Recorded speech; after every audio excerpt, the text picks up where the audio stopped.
Hi, my name is Stephen Anderson. I'm what you'd call a pretty normal 29-year-old male. And if I say so myself, my life is above average.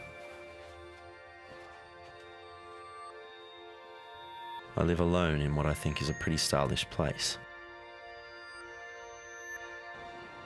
In what I also think is a pretty overpriced suburb.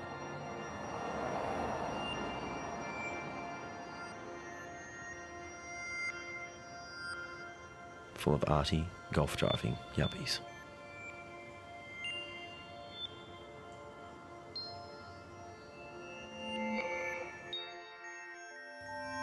I'm a university graduate who works 9 to 5 in a creative advertising firm. I'm right there in the rat race. I have no kids, no mortgage, no debt. So you could say that I pretty much have no obligation to anything or anyone. I have a good group of friends, with each one being a typical stereotype. Me? I'm the nice guy, everyone's best mate. The girls even come to me with their problems.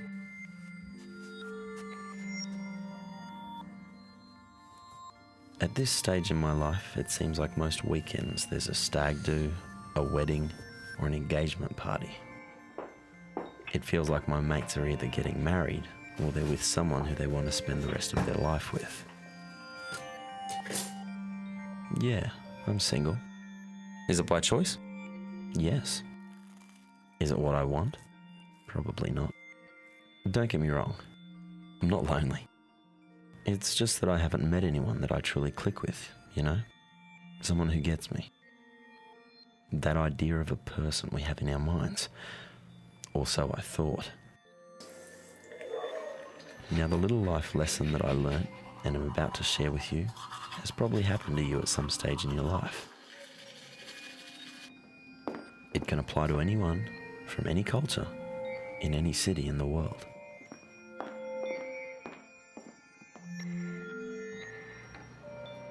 Like every morning, except weekends and sick days, I walk about 4 minutes to the bus stop to go to work. I've done this for a little over a year now.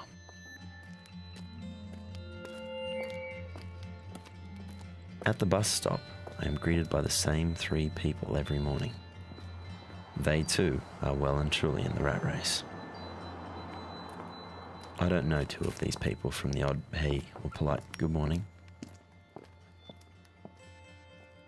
See that guy listening to the iPod? I don't know his name, but I call him Pete. I bet you he's in IT and probably still lives at home.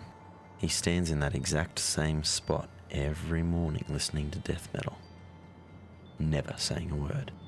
I'm not being mean, but he's probably the type of guy who spends his weekends jerking off and playing online games. That's Andy, who I reckon works at some low office job. I bet it's the first job he's ever had. Judging by his shoes, most likely his old school shoes. He probably thinks he's quite corporate. He's up and down, some days saying hi, but most days saying nothing. Typical teenager. Then there's Catherine. Hey, that's her name. how are you? She's the only one who I actually talk to, and I really enjoy it. I know she's 28. She's positive, witty, smart, attractive, and she's single. She even laughs at my jokes. Every morning we shoot the breeze, talking about what we had for dinner, television, music, the weekends. Yeah, it should be fun. You got a dress already? Just everyday stuff. Oh, my bus is coming. See you later. I'll see you. You have a good day at work. Yeah, you too. Before we get on to our different buses for the daily commute to work. Good morning. That's our friendship. Never getting too deep. Never taking it further than the 10 or so minutes we spend together at the bus stop each morning. And that was always cool with me.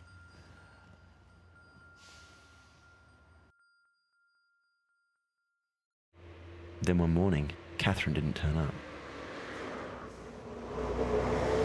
This went on for over a month. She hadn't mentioned going on a holiday or anything. We would have talked about it if she was.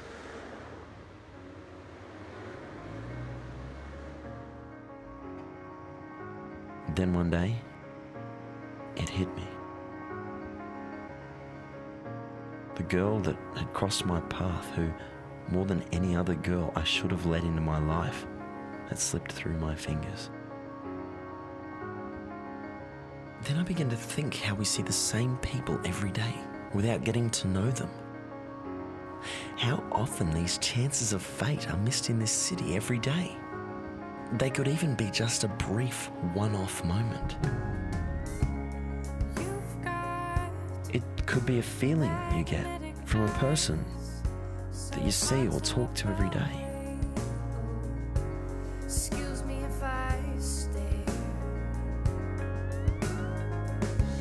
Such a baby face hidden behind your facial hair. Excuse me if I stare. It could just be as simple and as brief as a look or a smile. From afar, do I ever have to move along? And they tell me I'm not normal, but normal's mediocre. It could even just be eye contact from a stranger we encounter in the running of our day-to-day lives.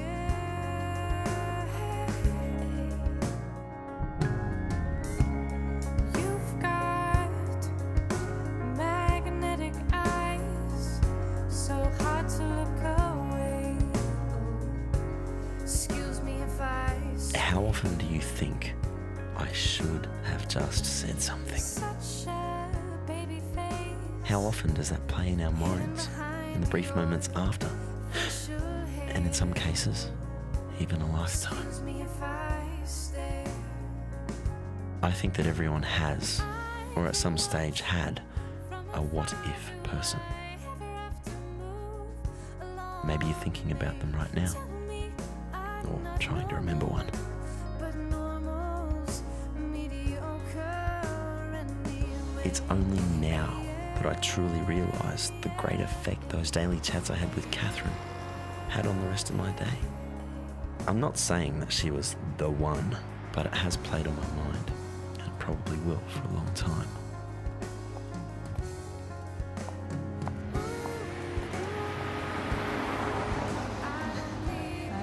Second chances. I don't need no change of scene. You're my black keys. You're my black keys. You're my black keys. I flit, I float, I fly. But from now on, Stephen Anderson is not ever going to have another what-if girl. Today, let alone tomorrow. I flit, I float, I flutter like a butterfly.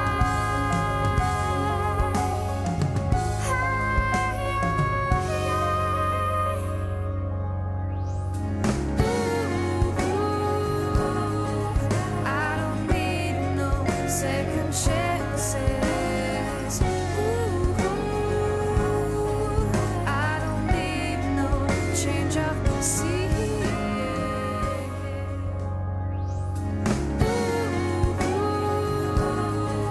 I don't need no second chances.